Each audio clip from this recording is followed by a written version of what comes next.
Cheating wife filed for divorce, then walked into the courtroom with her lover, laughing, until the judge read his assets. "I'm going to destroy you in court, Daniel. Half of everything you've built will be mine." Those were the last words Melissa Whitaker whispered to her husband before walking into the courtroom with her lover, confidently with a smile that could cut glass.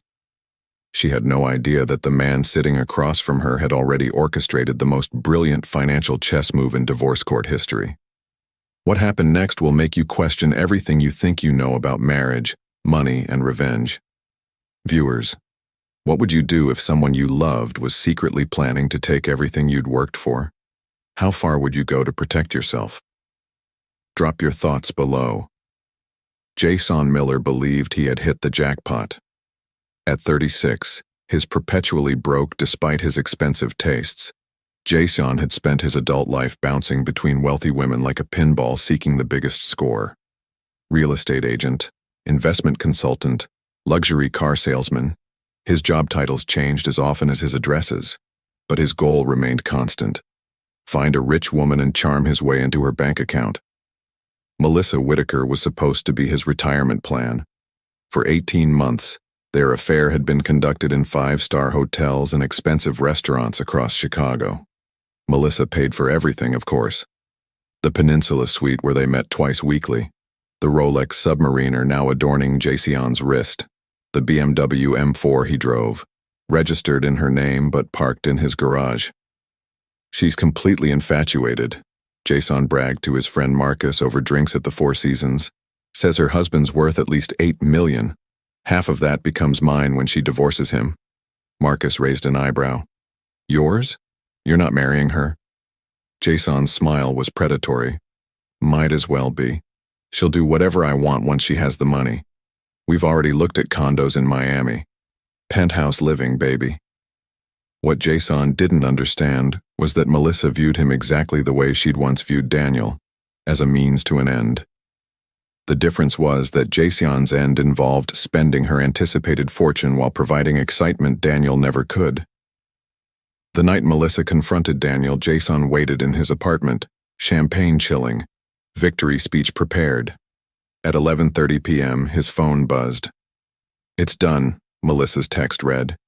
He took it better than expected, almost too well. Jason frowned at the last sentence but dismissed it. Rich men were often in denial about losing their wealth. Daniel would probably spend weeks with lawyers trying to minimize the damage before accepting reality. 3 days later, Melissa's divorce attorney, Ronald Chambers, filed the initial paperwork. Chambers was exactly what Melissa had wanted: aggressive, expensive, and confident that Illinois community property laws would deliver everything she'd promised. "This should be straightforward," Chambers told Melissa during their strategy meeting. "Your husband appears to have no sophisticated asset protection, no offshore accounts, no complex trust structures. Everything seems to be in joint names or acquired during marriage." Melissa smiled, thinking about the penthouse she and Jason had already selected in Miami. "How long before we can force a settlement?" 6 weeks, maybe 8. Men like your husband usually cave rather than fight expensive legal battles they can't win. Neither Melissa nor Jason bothered researching Daniel's legal representation. If they had, they might have discovered that Grace Fulton had never lost a divorce case involving asset protection structures. They might have wondered why Daniel seemed so calm. They might have asked better questions about community property laws and their exceptions. Instead, they planned their future together, counting money that existed only in their imagination, while Daniel Whitaker sat in his lawyer's office reviewing documents that would soon turn their dreams into nightmares. Grace Fulton's downtown law office looked more like a war room than a traditional legal practice. Wall-mounted monitors displayed corporate structures, asset flow charts, and legal precedents that had taken 7 years to perfect. Daniel sat across from her mahogany desk, surprisingly calm for a man whose wife had just demanded half his fortune. "She filed this morning," Grace said, sliding Melissa's divorce petition across the desk. "Standard community property claims. Her attorney is Ronald Chambers, aggressive but sloppy. He's assuming you're an easy target." Daniel scanned the documents. House, businesses, vehicles, investment accounts. Melissa wanted everything split down the middle, exactly as she'd threatened. "She has no idea, does she?" Grace asked, already knowing the answer. "None whatsoever." Grace opened a thick file labeled Whitaker Asset Protection, established 2016. 7 years of legal architecture spread across the desk like blueprints for an impregnable castle. "Let's review what Mrs. Whitaker thinks she's entitled to," Grace said, her voice carrying the satisfaction of a chess master about to reveal checkmate. The house, purchased with funds from the Whitaker Family Trust, established 2 years before Daniel's marriage to Melissa. Legal ownership resided with the trust, not Daniel personally. The construction business, restructured as Whitaker Brothers LLC in 2016, with Samuel owning 51% and Daniel 49%. Melissa had no claim to LLC assets acquired before marriage. The luxury vehicles, all registered under the corporate fleet structure, technically owned by the business entity, not community property. Investment accounts.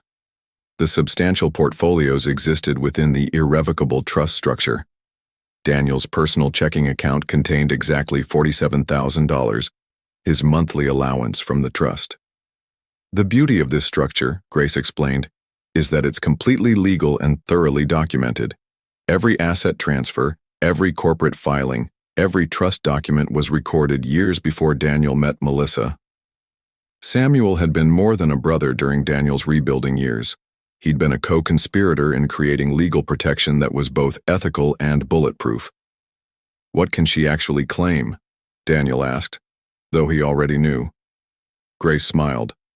"Her car, which is registered in her name.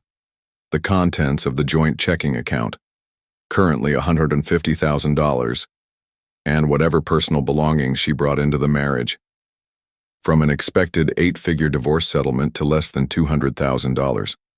Meanwhile, Melissa and Jason were celebrating at Chicago Cut Steakhouse, toasting their anticipated fortune with $1,000 bottles of wine. Jason had already put a deposit on the Miami penthouse, confident that Melissa's divorce would fund their new lifestyle. "To new beginnings," Melissa raised her glass, imagining Daniel's devastation when he realized half his empire would become theirs. If she had known that Daniel was sitting in his lawyer's office, reviewing documents that would leave her with nothing but a used Honda and pocket change, she might have ordered something cheaper than Dom Perignon. The courtroom date was set for January 15th.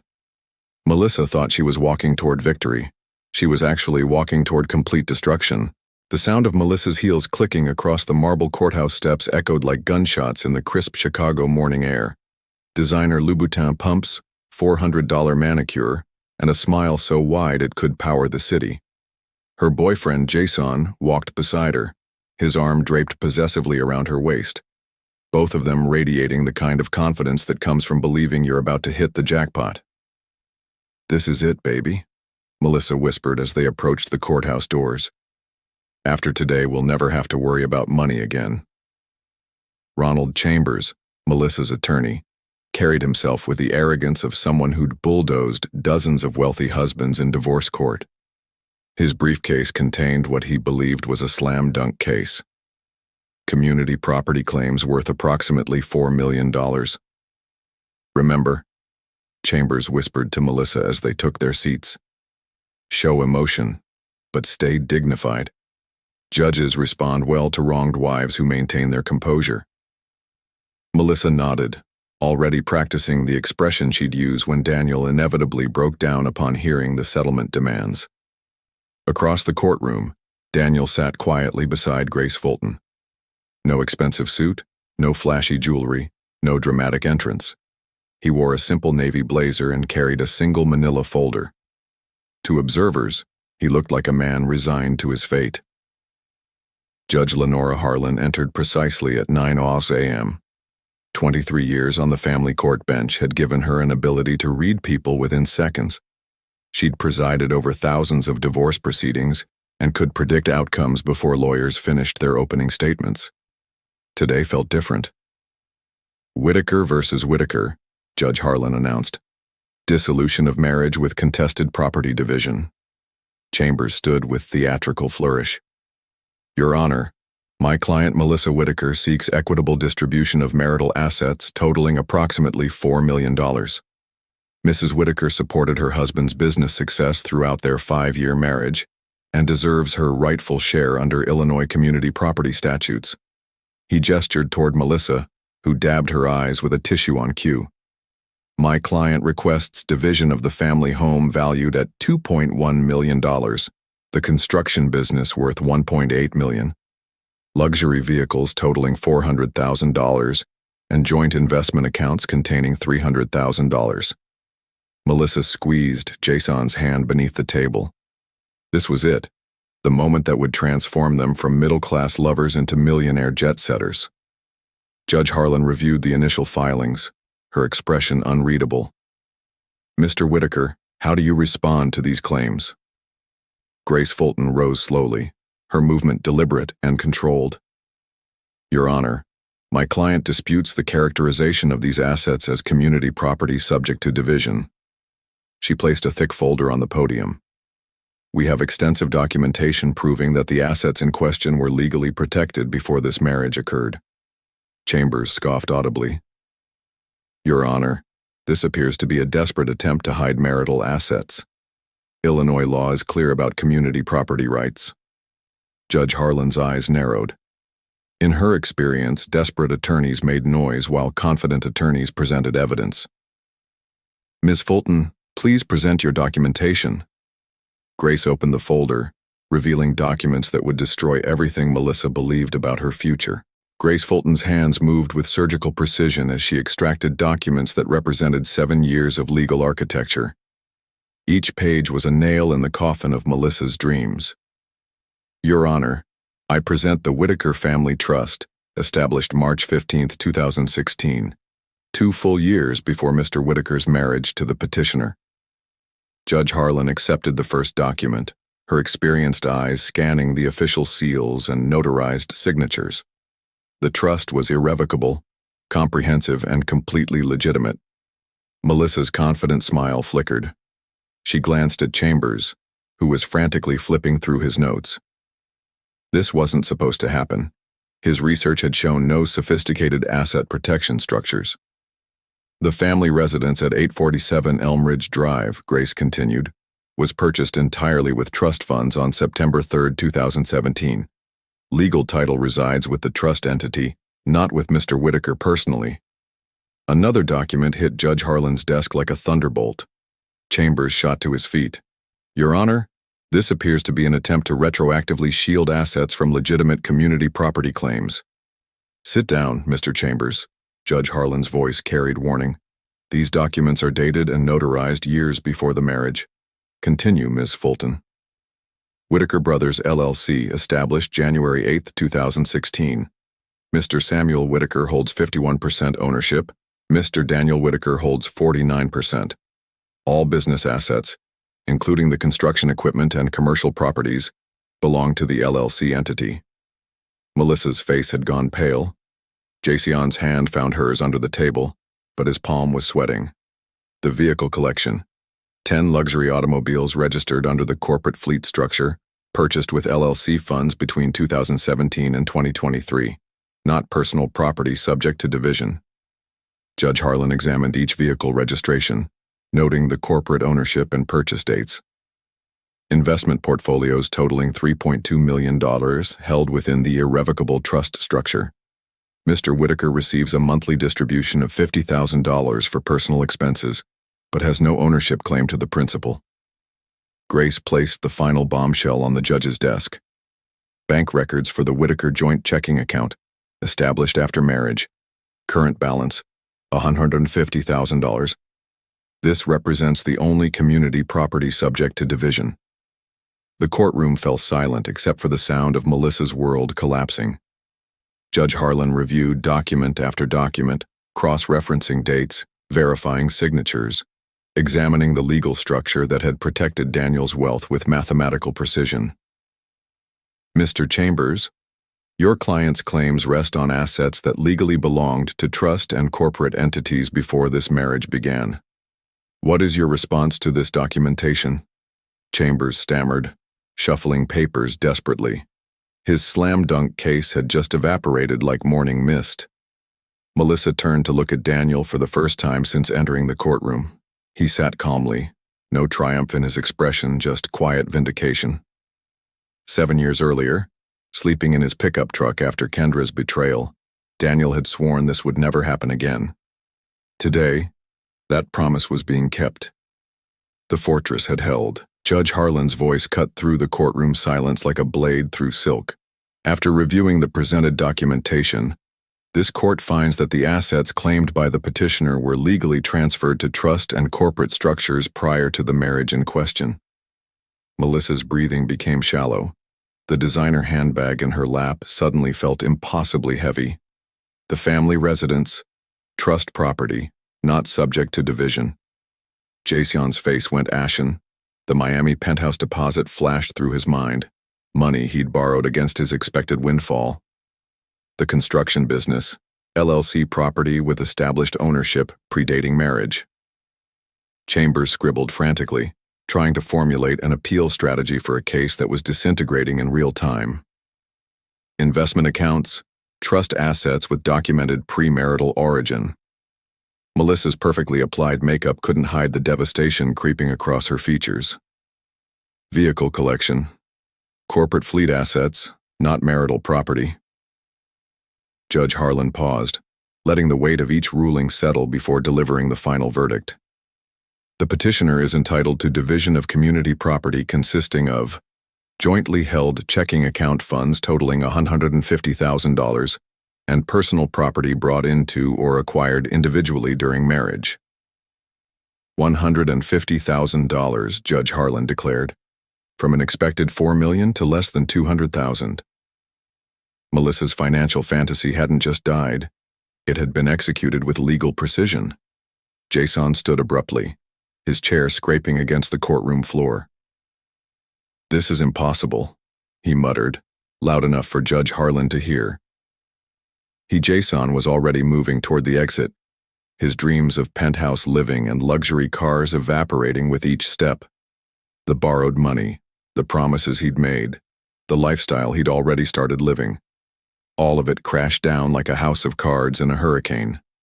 Melissa watched her lover abandon her in real time, understanding with crystalline clarity that Jason Miller had never loved her any more than she'd loved Daniel. Chambers gathered his papers with shaking hands. 40 years of divorce law, and he'd never been humiliated so thoroughly. His contingency fee agreement suddenly looked like a cruel joke. Daniel stood calmly, shook Grace Fulton's hand, and walked toward the exit without looking back. No gloating, no victory speech, no dramatic confrontation. Melissa sat alone at the petitioner's table, surrounded by the wreckage of her ambitions. The courtroom emptied around her like water draining from a broken vessel. Her phone buzzed. A text from Jason. "I am done, it is over." The woman who'd entered the courtroom expecting to become a millionaire was leaving with a used Honda Civic and the clothes on her back. Sometimes karma doesn't come like thunder. Sometimes it comes like mathematics. 3 months later, Melissa Whitaker sat in a studio apartment in Schaumburg, staring at overdue bills scattered across a folding table that served as her dining room furniture. The $150,000 from the divorce settlement had evaporated faster than morning dew. First month's rent, security deposits, basic furniture from discount stores, legal fees that Chambers continued demanding despite losing spectacularly. The used Honda Civic she'd driven away from the courthouse now needed repairs she couldn't afford. Jason had disappeared the day after the court ruling, taking with him the Rolex she'd bought him and any illusions about love conquering poverty. His final text had been brutally honest. "Can't do broke, babe. Good luck." The Miami penthouse deposit he'd lost belonged to loan sharks who didn't care about his romantic disappointments. Jason Miller was now working construction in Phoenix, using an assumed name and praying his creditors wouldn't find him. Meanwhile, Daniel Whitaker's life continued exactly as before. He woke in the same house, drove the same cars, ran the same businesses. The legal fees had been minimal, Grace Fulton's retainer covered everything, and the case had been so straightforward that billing never exceeded 5 figures. Samuel stopped by Daniel's office on a Tuesday afternoon, finding his brother reviewing expansion plans for their fourth construction site. "Any regrets?" Samuel asked, settling into the chair across from Daniel's desk. Daniel considered the question seriously. 5 years of marriage, reduced to legal documents and divided bank accounts. A woman he'd trusted completely, revealed as someone he'd never really known. About Melissa? No. Daniel's voice carried no bitterness, no anger, just quiet resolution. She made her choices. I made mine 7 years ago. The fortress had held exactly as designed. Grace Fulton called that evening with news that surprised no one who understood Melissa's character. She was already dating someone new, a recently divorced pharmaceutical executive she'd met at a Northbrook networking event. The pattern was reasserting itself with predictable precision. Some people never learn, Grace observed. They just find new victims. Daniel hung up and returned to his evening routine. Dinner with a book, reviewing tomorrow's project schedules, early bedtime before another productive day. But across town, Melissa was learning lessons that wealth and beauty couldn't protect her from forever. Loneliness felt different when you couldn't buy your way out of it. Regret tasted bitter when mixed with instant coffee instead of vintage wine. She'd played a game she thought she understood, against an opponent who'd already mastered every rule. The American dream belonged to those who built it legally, protected it wisely, and never forgot that trust was the most expensive commodity in any relationship. Daniel Whitaker had learned that lesson at 31, sleeping in a pickup truck. Melissa Hayes was learning it at 30, staring at unpaid bills in a studio apartment, finally understanding the difference between loving someone and using them. Do you think Daniel overdo it? Share your thoughts in the comments. And don't forget to like, share, and subscribe for more interesting and true-to-life stories.